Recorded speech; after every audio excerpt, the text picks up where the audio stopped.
Good day to everyone within the sound of my voice. Thank you for taking time out of your busy schedule to spend some time with us here today. We're going to have a robust discussion today regarding prostate cancer awareness. Today, I'm going to have our guest, Eustace, better known as Dondi, and also my brother, former Senator Clarence Payne. Wakanda forever. Yes, we're going to talk to a survivor, Eustace Grant, who's a survivor of prostate cancer, to see exactly how he went through the stages when he found out and when he finally was diagnosed, and to exactly what he went through his battle, where he's now today, cancer-free. Eustace Grant, take a few minutes and just introduce yourself to the people. Hey, well, good day. My name is Eustace Grant Jr., aka the singing fireman, aka the DunDeal. You know what I'm saying? And I'm just here just to, put it out there about my journey about prostate cancer and this being Prostate Awareness Month. I just want to share my story with the public. Yo, former Senator Clarence Payne here hanging out with my esteemed brother, esteemed neighbor, Bovoni, many years. And I'm glad that we have this opportunity to have this important discussion and somewhat normalize the fears, the concerns, the issues pertaining to prostate cancer. And the primary purpose of this production today is to get Virgin Island men tested. So we couldn't find no one else better to articulate this than the esteemed Coca son, the fireman, Mr. Grant. Mr. Grant, this is the month to get the word out on prostate cancer. Take us through your pre-diagnosis phase. What did that include? Or you can even start with when he was first diagnosed. Yeah, that's Yeah, okay. When you're first diagnosed in the doctor's office, take us from there. Okay, well, this is going to take me back to 2017. As you know, as a firefighter, I go through an annual exam every year to make sure everything is running right with the body, to make sure I'm the healthiest thing out there when it comes to firefighting. And when I took my exam back then, my numbers for my PSA, which is the blood exam to check your prostate, was considered high. The zone being from 0 point to anything 4.0, in between there. So, my numbers was over 4.0. My doctor was very concerned about it. So he asked that I come in privately and do another test. After doing another exam, we realized the numbers remained the same. And he sat me down to say, let's find out if it's anything else like cancerous, which would take a biopsy. Were you experiencing symptoms that made you go to the doctor initially? No, had no symptoms.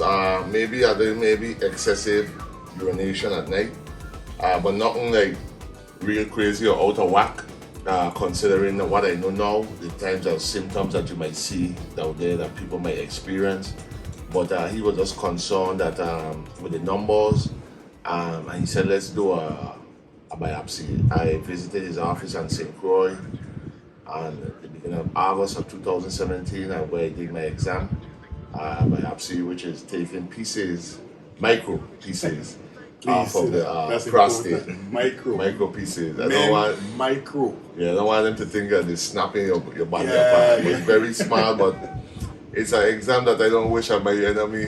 Yeah. But of course, I went through the exam, and then it came back.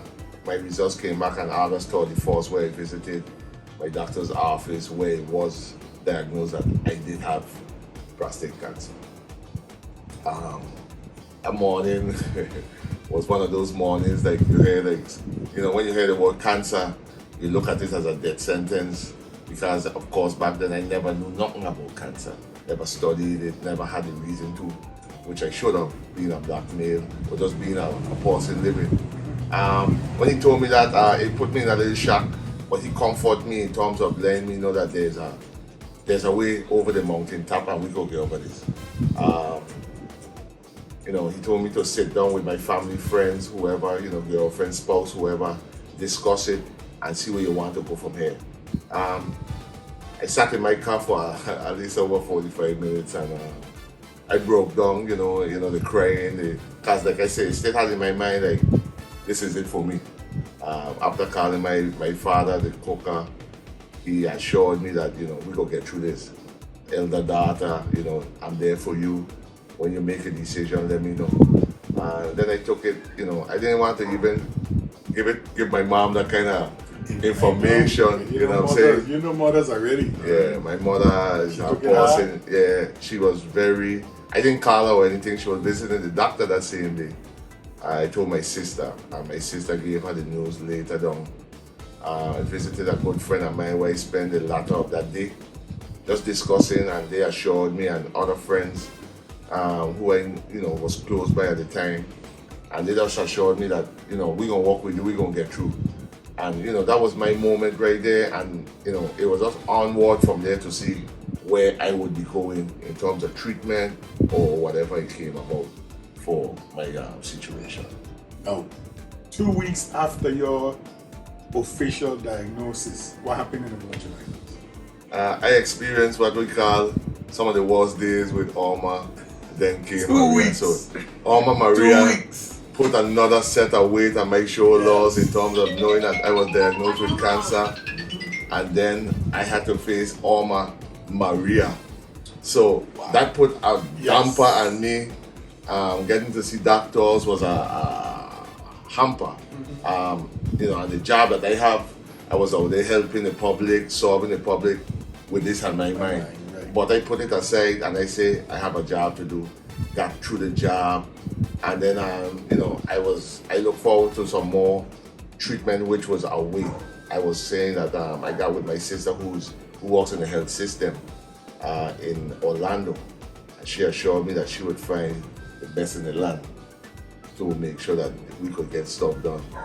And it wasn't until October, the end of October, that I got to fly out and get to visit my doctor that I have. And what kind of treatment options did you have to take? Well, no, with prostate, back in the day, it was just one thing, it's just surgery.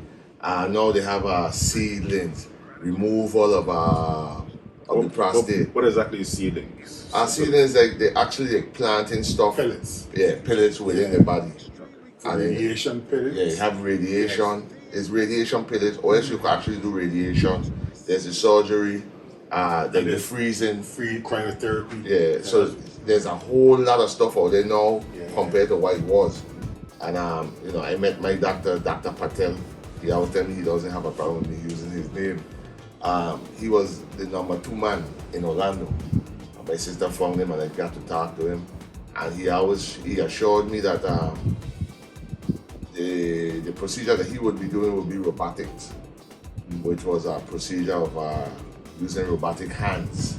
In this procedure, he explained it to me, 6 incisions, robotic hands, actually, cutting and removal of the prostate. So meeting him, sitting with him, he did more tests on me. I did some extreme testing in Orlando just to make sure everything was what it was seeing. And he said we would get back and planning a date. Dr. Patel is a world-renowned doctor when it comes to robotics. Like I shared many years, he was laughed at in the beginning with his procedure being robotics. Nobody wanted to even believe in him. Now you can't even get an appointment really to see Dr. Patel. He's one of the best in the land. They're flying from throughout the world. And I was in his hands, so I felt awesome. I spent a month up there, came back the day after Thanksgiving, and I was just awaiting a date with him for us to move forward. How long was the treatment before you actually tested to be free of cancer? How long was your treatment? Well, that's a good point, but before you get to that point, right? Let's talk about the surgical process. What did that entail? The surgery day, the 2 days after, and all of that. Well, of course, it was a process. Of course, like you said, I came back in November, and within that time, I got a date for February. As you know, I had Team DunDeal, the 49ers people. They supported me like I don't know how, I don't know why. I could never stop thanking the 49ers people for what they did for me. and you know, people that I never even met, strangers, you know, they was coming from all about just to help along with it. I was going to now be going into surgery, which was going to be February 27th. I flew to Orlando right after, like the 16th of February, to just prep all in, going in there, making sure I had some testing to do, blood work, make sure all of that. He assured me, of course, I had to be there for 5 a.m. The procedure would be, of course, you'll be under anesthesia. And of course, I'll be in a position that I didn't accept. I mean, I was actually my head was downward in a 45-degree angle. And they was actually have you dog way. I don't know why I thought it would be the opposite way, but he told me this is how it's done. They showed me how to do the procedure. I have 6 incisions, one above the navel, which was the biggest one, and then they parted off with 2 on each, with 3 on one side, 2 on the next, and then the main one up top. So all hands and 2 different physicians was dealing with you in terms of the cutting and, you know. That morning was quite rough. Had my daughter with me alongside my cousin, family members was like, you know, we're gonna come afterward. After my surgery of the removal, I had a catheter within, of course, that's to handle all your urine and stuff like that. But within the hour after my surgery and I was in my room, I had to walk. And they had me walking 15 to 20 minutes. And I mean, I was in some serious pain, but they say you have to move around. You know what I'm saying? And then after the surgery, I spent 2 days in the hospital just to make sure everything was good, blood work, everything. Then they started to remove all the different tubes that they had within you. Of course, you know, with technology nowadays, it wasn't even stitches, glue tape. I was all fascinated, but you know, the only thing, like I say, was the biggest thing to me was the catheter, which was, of course, for the urine. I had to wear it. I was going to be down for 6 weeks. He didn't want me to do nothing for 6 weeks. All he wanted to do is lay on your back and eat. And your diet was very, very limited. The first morning I had a boiled egg and not even a jello. The other thing that we would eat similar to jello was spoiled milk, like I was started. Yogurt. Yeah. So it was a yogurt and a boiled egg. Okay. And that was my diet. That's why I got into yogurt. Okay. He changed my diet, he changed everything. Spoiled milk. Yeah.